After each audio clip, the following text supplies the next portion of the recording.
பைபிள்ல இருந்து ஒரு வசனத்தை நாம வாசிக்கலாம். தேவன் பெரிய காரியங்களை செய்வார். யோவான் 16ஆம் அதிகாரம் 24வது வசனத்தை நான் வாசிக்கிறேன். இதுவரைக்கும் நீங்கள் என் நாமத்தினாலே ஒன்றும் கேட்கவில்லை, கேளுங்கள், அப்பொழுது உங்கள் சந்தோஷம் நிறைவாயிருக்கும்படி பெற்றுக்கொள்வீர்கள். இந்த வார்த்தை இயேசு கிறிஸ்து தாங்க சொல்லுகிறார். இயேசு கிறிஸ்து இந்த வார்த்தையை சொல்லுகிறார். ஆனால் என்ன சொல்றாரு அப்படின்னா, என்னுடைய பெயரினாலே நீங்க எதுவுமே இதுவரைக்கும் கேட்கல அப்படின்னு சொல்றாரு. அப்படின்னா கிறிஸ்தவர்கள் இதுவரைக்கும் இயேசு கிறிஸ்துடைய பெயரை உச்சரித்து கேட்கவே இல்லையா அப்படின்னா, எவ்வளவோ பேர் பாஸ்டர்ஸ் நாம எல்லாருமே இயேசு கிறிஸ்துடைய நாமத்தினாலதான் ஜெபத்தை பண்ணி முடிக்கிறோம். ஆனா இந்த வார்த்தையினுடைய ஒரு பகுதி என்ன அப்படின்னா, நம்முடைய சகோதரர்கள் இஸ்லாமிய சகோதரர்கள் இருக்கிறாங்க.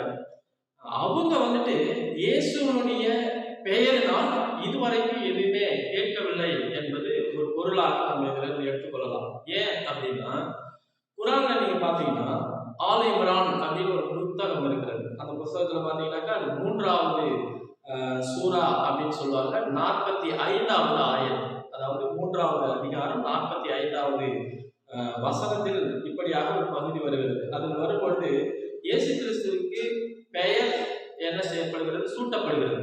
அந்த பெயர் என்ன அப்படின்னு நம்ம வாசிக்கும் பொழுது, அதன் பெயர் அல் மசி ஈசா இப்னு மரியம் அப்படி என்று கொடுக்கப்பட்டிருக்கிறது. அதாவது இறைவனால இயேசுக்கு பெயர் சூட்டுகிறதான ஒரு நேரமாக அதை போன்று அதில் என்ன செய்யப்பட்டிருக்கிறது, பதிவாகி இருக்கிறது.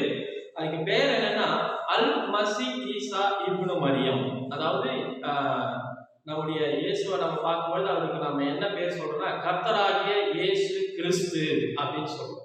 ஆகவே கர்த்தராகிய இயேசு கிறிஸ்துவனுடைய பெயரினால் நாம் உச்சரித்து கேட்கும் பொழுது நமக்கு நிச்சயமாகவே பல வகையான பதில் நமக்கு கிடைக்கும் என்பது ஒரு சத்தியம்.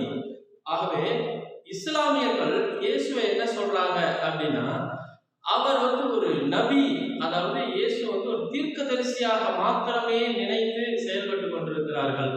ஆகவே இயேசு கிறிஸ்துவின் நாமத்தினால் கிடைக்க வேண்டிய நலன்களை, அதாவது அதனுடைய ரட்சிப்பு என்கின்றதான மேன்மையான ரட்சிப்பை இதுவரைக்கும் இஸ்லாமியர்கள் அடையாமல் இருக்கிறார்கள்.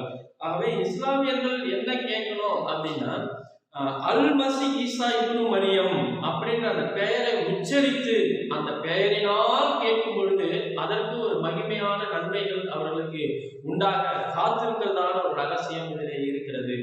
ஆகவே இயேசு கிறிஸ்துடைய பெயரினால் நாம் ஜெபத்தை ஏறெடுக்கும் பொழுது நிச்சயமாகவே நமக்கு அநேக நன்மைகள் காத்திருக்கிறது. அது நமக்கு கிடைக்கும் என்பதுதான் அந்த வசனத்தினுடைய ஒரு பொருளாக இருக்கிறது.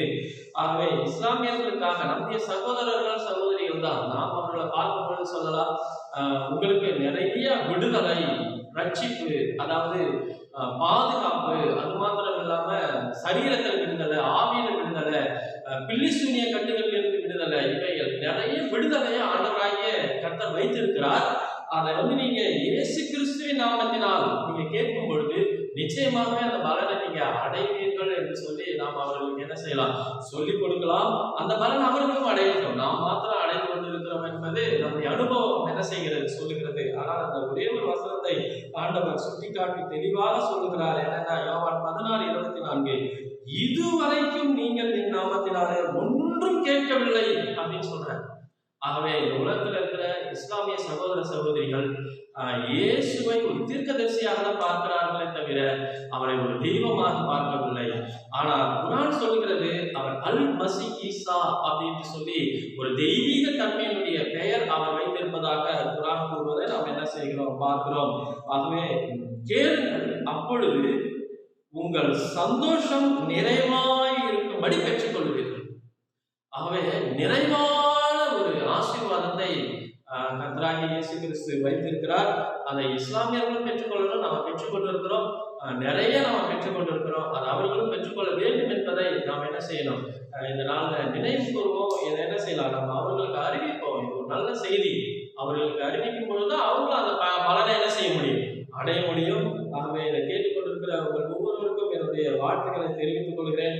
தொடர்ந்து நம்ம என்ன செய்யலாம் அப்படின்னா அடுத்த பகுதிக்கு போகலாம். நம்மை ஆசீர்வதிப்பார். ஆமென்.